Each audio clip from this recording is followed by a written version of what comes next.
Problem 2 on exam 1. A soccer ball of mass m is rolling with velocity 0, a0 when you kick it. Your kick delivers an impulse of b0, 0. Immediately after the kick, the ball is located at position vector c0d, and the ball is rolling while experiencing a net force proportional to the square of the velocity in the opposite direction of the ball's momentum. F net is equal to negative e magnitude of v squared unit vector v. So the first question asks, what is the ball's momentum immediately after the kick? Please express your answer as a vector. So that question was relatively straightforward. You just use the momentum principle. Delta P is equal to F net delta T, sorry. And we know that delta P, which is impulse, is equal to final momentum minus initial momentum. So in order to get the PF, the final momentum that we're looking for, we just rearrange that equation to PF is equal to delta P plus P initial. And we get our PF right here, which is B MA0. That's straightforward.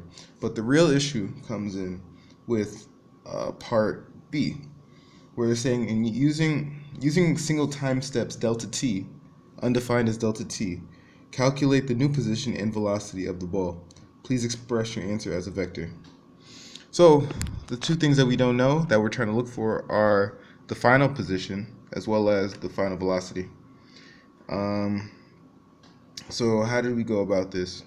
So we use the momentum principle again. Delta P is equal to F net delta T. But instead we rearrange the equation to the momentum update equation, which is PF is equal to PI plus F net delta T. And in the problem, like I said before, F net is given to us as negative E magnitude of V squared unit vector V. So we have to compile all this information to solve our problem. So because we had a PF, we found PF in a previous step, that PF that we calculated will become P initial in the next time step, which is what we're doing right now. So we're going to take our PF and change it to our V final by dividing it by the mass of the soccer ball.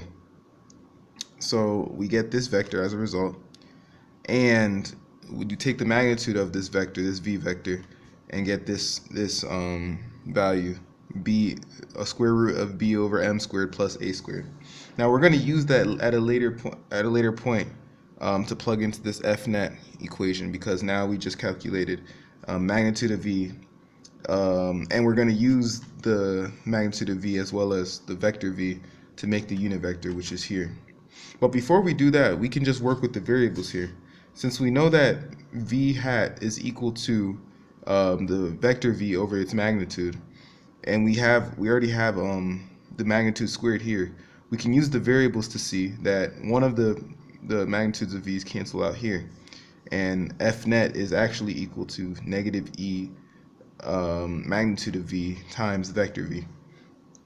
And so we're gonna plug all of these things in. We have our P initial, which was P final in the previous step, and we're going to add negative E magnitude of V vector V, which we can equate to this vector here, and plug that in over here.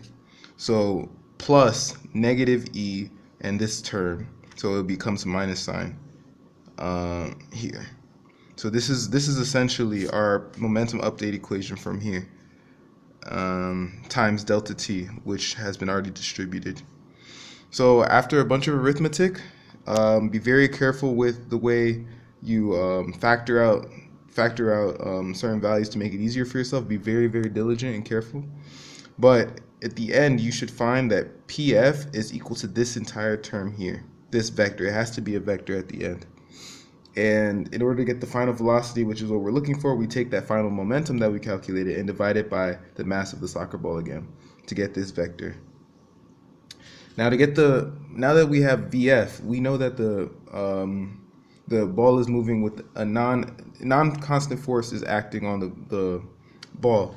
So we, instead of using v average in the position update equation, we have to use v final. It'll produce a far better answer, far more accurate answer. So with the VF we calculated in the previous step, we plug that VF into the position update equation. And like I said before, since we know RI, which was C0D, we can plug that in here, and we have VF, and we are using that arbitrary value of delta T. So we plug in all these values. VF goes here. Well, RI is here, and delta T is being multiplied to VF. So after a bunch of more arithmetic, please bear with the calculations. Be very, very diligent, like I said before. You should produce the final position vector to be this squared term here, this boxed in term. And with that, you have your new position and your new velocity vectors for this new time step. And that's how you would solve this problem.